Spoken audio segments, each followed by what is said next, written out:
ओम नमः शिवाय। आ गया है वो पावन मास जब आकाश भी हर हर महादेव से गूंज उठता है। श्रावण मास भगवान शिव का सबसे प्रिय महीना है, जब एक एक बूंद जल भी अमृत बन जाती है। यह महीना है तप, भक्ति और आस्था का। आज के इस विशेष वीडियो में हम जानेंगे श्रावण मास का महत्व, व्रत और पूजा की विधि और वो चमत्कारी उपाय जो बदल सकते हैं आपका भाग्य। तो जुड़े रहिए अंत तक, क्योंकि ये वीडियो आपके जीवन में ला सकता है अद्भुत परिवर्तन। श्रावण मास वर्ष का सबसे पावन मास माना गया है। यह वह समय है जब समुद्र मंथन हुआ था। विष की ज्वाला से ब्रह्मांड को बचाने के लिए भगवान शिव ने हलाहल विष का पान किया और नीलकंठ महादेव बन गए।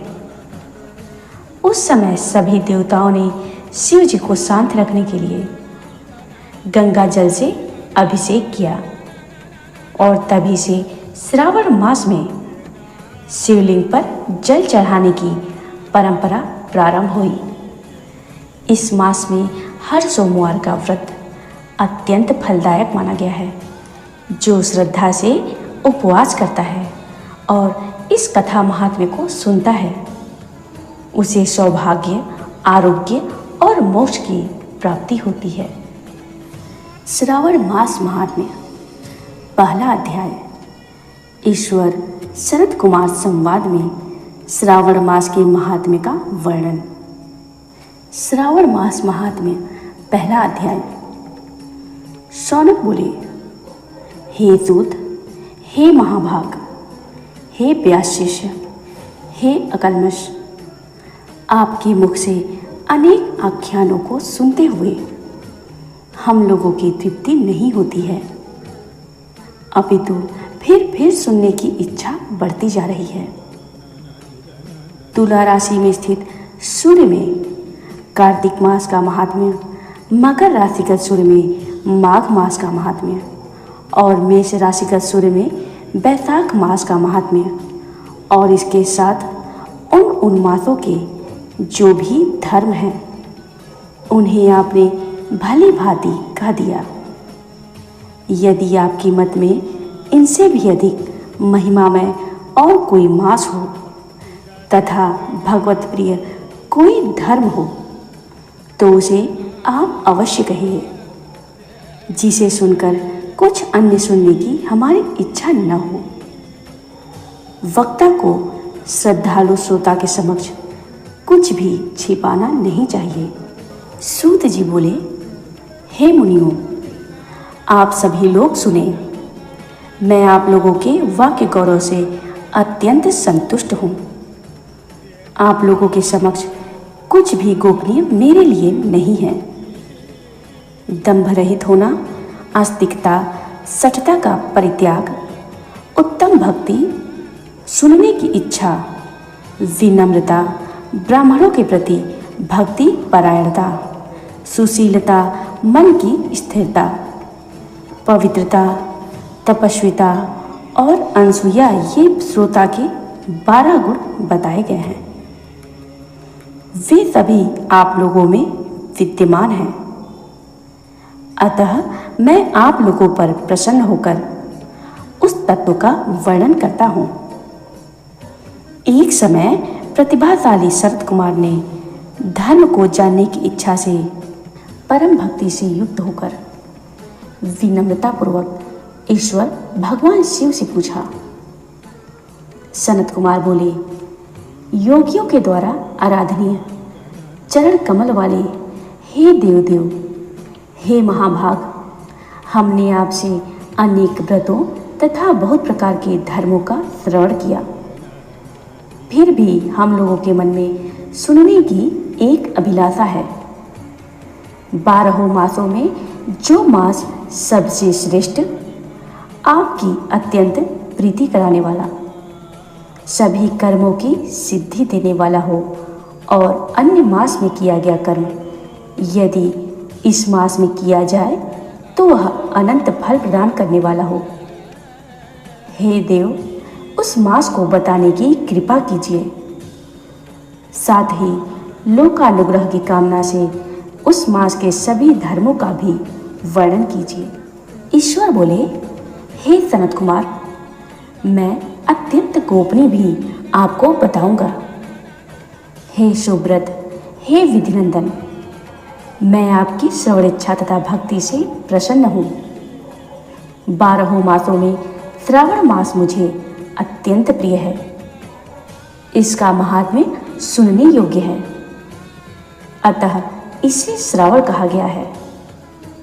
इस मास में श्रवण नक्षत्र युक्त पूर्णिमा होती है, इस कारण से भी इसे श्रावण कहा गया है।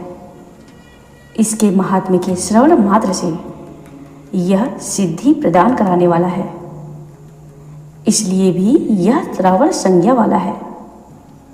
निर्मलता गुण के कारण यह आकाश के सदृश है, इसलिए नभा कहा गया है। इस श्रावण मास के धर्मों की गणना करने में इस पृथ्वी लोक में कौन समर्थ हो सकता है, जिसके फल का संपूर्ण रूप से वर्णन करने के लिए ब्रह्मा जी 4 मुख वाले हुए, जिसके फल की महिमा को देखने के लिए इंद्र 1000 नेत्रों से युक्त हुए, और जिसके फल को कहने के लिए शेषनाग 2000 जिह्वाओं से संपन्न हुए। अधिक कहने से क्या प्रयोजन? इसके महात्म्य को देखने और कहने में कोई भी समर्थ नहीं है। हे मुने, अन्य मास इसकी एक कला को भी प्राप्त नहीं होते हैं। यह सभी व्रतों तथा धर्मों से युक्त है। इस महीने में एक भी दिन ऐसा नहीं है जो व्रत से रहित दिखाई देता हो। इस मास में प्रायः सभी तिथियां व्रत युक्त हैं। इसके महात्म्य के संदर्भ में मैंने जो कहा है वह केवल प्रशंसा मात्र नहीं है। आर्तों, जिज्ञासुओं, भक्तों, अर्थ की कामना करने वाले, मोक्ष की अभिलाषा रखने वाले और अपने अपने अभिष्ट की आकांक्षा रखने वाले चारों प्रकार के लोगों, ब्रह्मचर्य, गृहस्थ, वानप्रस्थ, संन्यास आश्रम वाले को इस श्रावण मास में व्रतानुष्ठान अवश्य करना चाहिए। सनत कुमार बोले, हे भगवान, आपने जो कहा कि इस मास में सभी दिन एवं तिथियां व्रत रहित नहीं हैं, तो आप उन्हें मुझे बताएं। किस तिथि में और किस दिन में कौन सा व्रत होता है? उस व्रत का अधिकारी कौन है? उस व्रत का फल क्या है? उसकी विधि क्या है? किस किसने उस व्रत को किया? उसके उद्यापन की विधि क्या है? प्रधान पूजन कहाँ हो और जागरण करने की क्या विधि है? उसका देवता कौन है? उस देवता की पूजा कहाँ होनी चाहिए? पूजन की सामग्री क्या क्या होनी चाहिए? और किस व्रत का कौन सा समय होना चाहिए? हे प्रभु, वह सब आप मुझे बताएं। यह मास आपको प्रिय क्यों है? किस कारण यह पवित्र है? इस मास में भगवान का कौन सा अवतार हुआ? यह सभी मासों से श्रेष्ठ कैसे हुआ? और इस मास में कौन कौन धर्म अनुष्ठान के योग्य हैं? हे प्रभु, यह सब बताएं। आपके समक्ष मुझ अज्ञानी का प्रश्न करने में कितना ज्ञान हो सकता है, अतः आप संपूर्ण रूप से बताएं। हे कृपालु, मेरे पूछने के अतिरिक्त भी जो शेष रह गया हो उसे भी लोगों के उद्धार के लिए आप कृपा करके बताएं। रविवार, सोमवार, भौमवार, बुधवार, गुरुवार, शुक्रवार और शनिवार के दिन जो करना चाहिए, हे प्रभु वह सब बताइए। आप सबके आदि में आविर्भूत हुए हैं। अतः आपको आदिदेव कहा गया है। जैसे एक की विधि बाधा से अन्य की विधि बाधा होती है, वैसे ही अन्य देवताओं के अल्प देवत्व के कारण आपको महादेव माना गया है। तीनों देवताओं के निवास स्थान पीपल वृक्ष में सबसे ऊपर आपकी स्थिति है।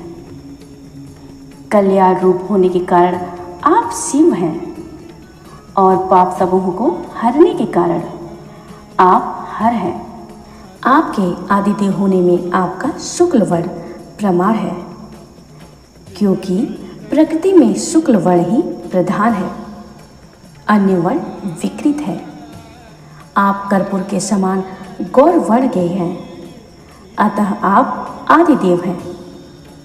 गणपति की अधिष्ठान रूप 4 दल वाले मूलाधार नामक चक्र से, ब्रह्मा जी के अधिष्ठान रूप 6 दल वाले स्वाधिष्ठान नामक चक्र से और विष्णु के अधिष्ठान रूप 10 वाले मणिपुर नामक चक्र से भी ऊपर आपके अधिष्ठित होने के कारण आप ब्रह्मा तथा विष्णु के ऊपर स्थित हैं।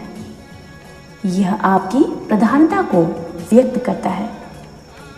हे देव, एकमात्र आपकी ही पूजा से पंचायतन पूजा हो जाती है, जो कि दूसरे देवताओं की पूजा से किसी भी तरह संभव नहीं है। आप स्वयं शिव हैं।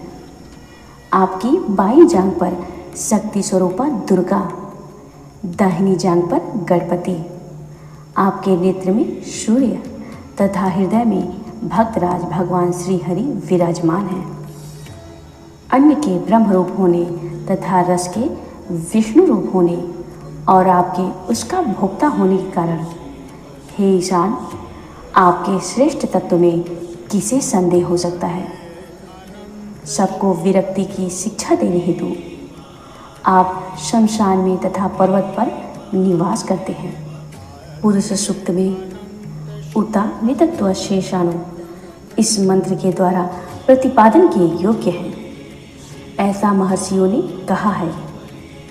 जगत का संहार करने वाले हलाहल को गले में किसने धारण किया? महाप्रलय की कालाग्नि को अपने मस्तक पर धारण करने में कौन समर्थ था? संसार रूप अंधकूप में पतन के हेतु कामदेव को किसने भस्म किया? आप ऐसे हैं कि आपकी महिमा का वर्णन करने में कौन समर्थ है? एक तुच्छ प्राणी मैं करोड़ों जन्मों में भी आपके प्रभाव का वर्णन नहीं कर सकता। अतः आप मेरे ऊपर कृपा करके मेरे प्रश्नों को बताएं। हर हर महादेव। श्रावण मास केवल 1 महीना नहीं, यह है एक अवसर शिव के सानिध्य का, अपने पापों से मुक्ति पाने का, अपने जीवन को तप, सेवा और साधना से भर देने का। यदि आप भी चाहते हैं भगवान शिव की कृपा, तो इस श्रावण मास में नियमित जलाभिषेक करें, ओम नमः शिवाय का जाप करें और इस वीडियो में बताए गए उपाय अपनाएं। वीडियो पसंद आया हो तो लाइक करें, सब्सक्राइब करें हमारे चैनल को और इस ज्ञान को अपने मित्रों के साथ शेयर करना न भूलें। बोलो हर हर महादेव। श्रावण मास की आप सभी को हार्दिक शुभकामनाएं।